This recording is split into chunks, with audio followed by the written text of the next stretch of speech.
Thanks for tuning in to As the Tire Turns podcast. Before we dive into this week's episode, I'd like to thank our sponsor, AME International. Tire professionals insist on AME.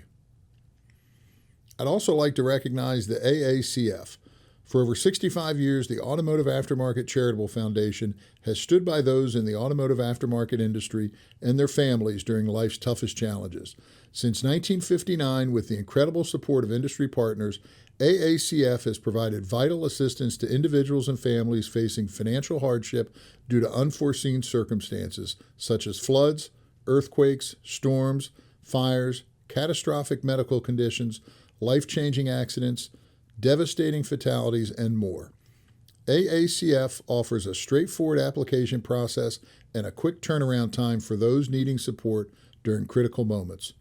Visit www.aftermarketcharity.org to access the application and learn more about how AACF can assist during times of need. Together, we can make a difference in the lives of our automotive aftermarket family. Support AACF today. And now, As the Tire Turns. All right, I'm not trying to start any controversy, right? But I figured the one thing I could get, right, because, you'll see the post, hey, show us your trucks, right? The guys have them all detailed and so on. Or the one that always gets me, Travis Christensen, yes. maybe, I think. He's the one that we Is he Northern Alberta? He is Canada. He'll get those Northern Lights, I'm like, that's not fair. Yeah, he's got his backdrop's really good. You don't have to edit it. Absolutely, yeah, it looks really, really good. But I was going to say, you get, you don't see so much the truck manufacturers as far as like Peterbilt or Kenworth or whatever, right? But you certainly see the crane companies. It's the Fleet and the Stellar. I think Christopher Ashley works for McCarthy in the Northeast, like Maryland area, and he's got to where he's doing some editing and putting some pictures of the. So he's Team FEC up there. He seems like he's trying to keep carrying the flag for FEC. And I think that's the tire industry. Either you're a FEC fan or you're a Stellar fan. Yeah. And or IMT. Yeah. But it's really hardcore because there's a lot of. I mean, when me and Bill was coming up in industry, we was always FEC, always FEC until we took a job at Colony, and Colony introduced us to the Stellars, and so. Sean stuck with the FEC, and I got transformed into Stellar route. Yeah. So we're. White and black, Ford and Chevy, Stellar, FEC. I mean, that's Pepsi, Coke. Exactly. Pepsi, Coke. That's where we're at. But well, and FEC bought the old. It was owned by Goodyear, right? But they took over the old Piedmont service trucks, right? Yeah, so it was in correct. Spruce Pine. So I remember that. Mr. Jeff Edwards. Jeff Edwards still there. Yeah. So, I haven't talked to him in years, but he was always a go-to if you needed something. So yeah. Absolutely. So okay, all right. Well, I'll ask the question. I know it's not.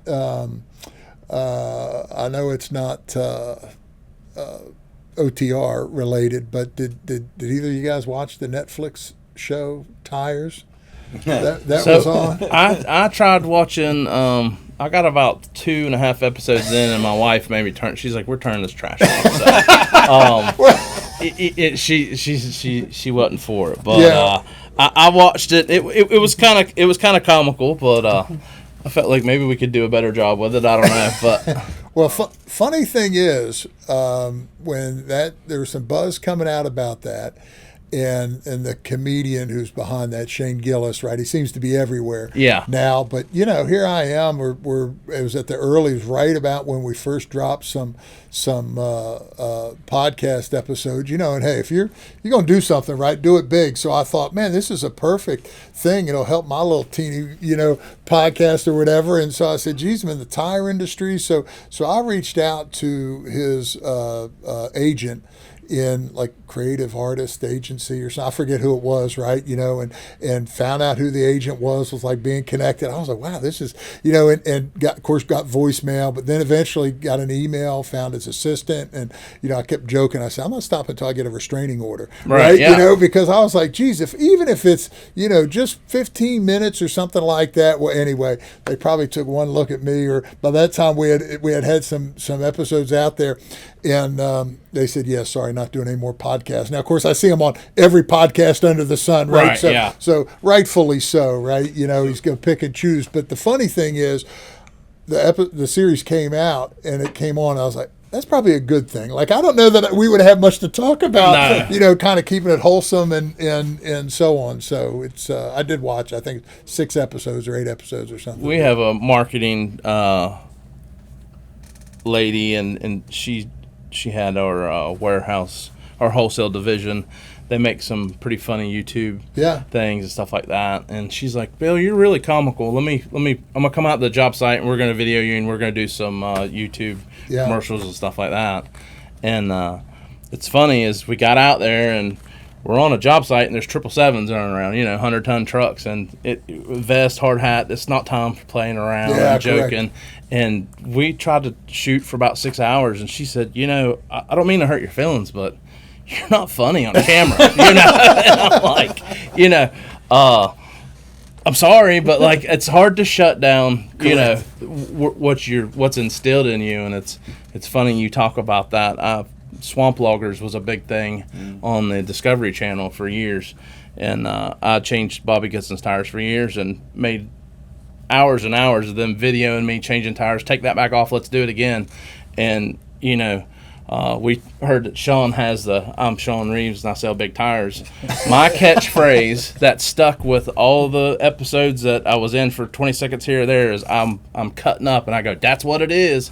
And and I have loggers to this day that'll walk by me or see me at a logging show and they'll go, that's what it is. And that's you know, what it is. So that's too funny. That was my moment of fame there. So I've got one gentleman who shall remain nameless, but I was shooting him a text, and I don't know what the heck I think I was asking, we're supposed to be on a Teams call, and I think I was asking you joining or something like that, but somehow I just auto-corrected or whatever, you a king. Yeah. Right? Well, I didn't. He's like, thanks, I think. So every now and then out of the blue, I'll just text him, you a king, which he appreciates, but that's how it is. Yeah, it's funny little things like that will stick out. So me and Sean have always joked that, you know, you see all these drama series or things that are made up, and we like a lot of the equipment. You got the Gold Rush and stuff like that. Sure.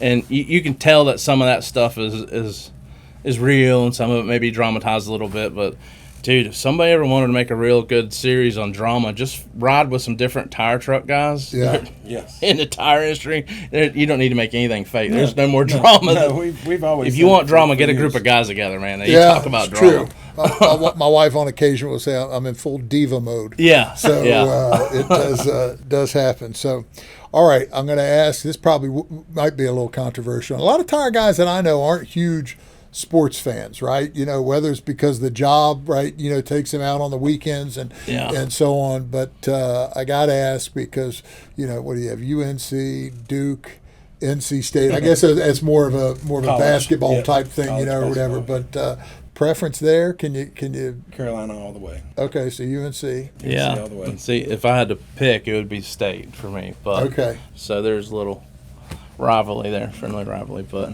yeah. Okay, and then I also don't have much options because you know my founders of Colony Tire graduated from NC State, so that's it. Trying to keep my career going. State baby, support the Wolfpack. Yeah. There you go. All right. Now, can you, for those who aren't from the Carolinas, and I guess with I don't know, I feel like maybe Cracker Barrel or whatever maybe gets out there, but can you explain the lore or the legend of Cheerwine? Not really. I don't even like it. So Pepsi and Pepsi Cola and Pepsi's from New Bern, Moon Pie, but yeah. Okay. Eastern barbecue, Western barbecue. I mean, you know, we got the. You got the vinegar base or a red sauce in the mountains. On the sauces, right? Yeah.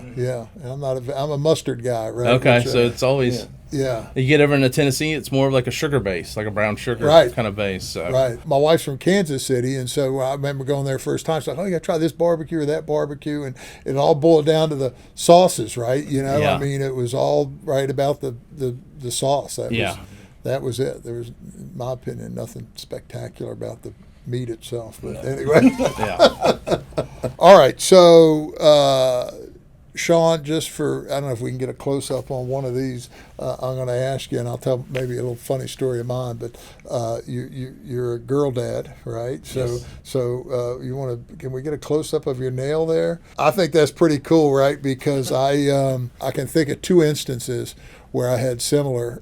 One, I was flying and taking off my shoes to go through security, and at some point my kids had taken the old white tube socks or whatever, right, and made like a sock puppet. Yeah. And so when I put it on, right, I had like a smiley face on, and the TSA cut up. She's like, "Did you do that for me?" And I'm like, "No, but Yeah, it helps me get through here. Yeah, but actually, we had a family. Was Alfred Galvin was the gentleman's name. He's works out in California, and his family was vacationing in Orlando. And so I said, "Hey, we'll come over and meet you." And so we went and one of the Disney properties or something. We're in the swimming pool, and I never thought about anything about it. But I had my girls would always practice, and because I don't know that I ever maybe really had anything on my fingernails.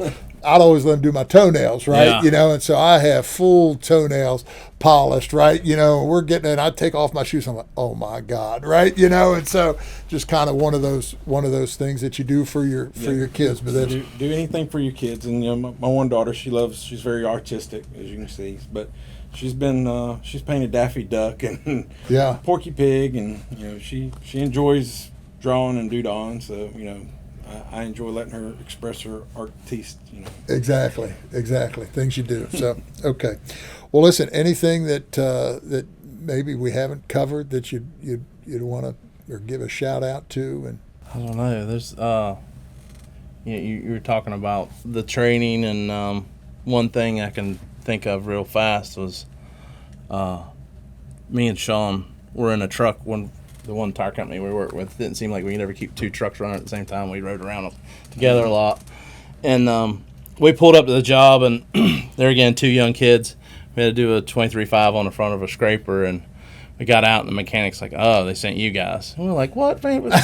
We're gonna show this old guy how to change this tire." So we probably did everything under the sun wrong, but we changed that tire, and we sat back and we started airing it up, and we were like, "Ha!"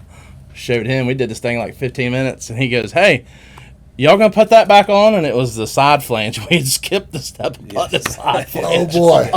So we hadn't always been safety oriented or practicing what we preach. We've done some dumb stuff in the day. So we've done some extremely, like I said, the whole Michelin school that we've done. And TIA. Sure.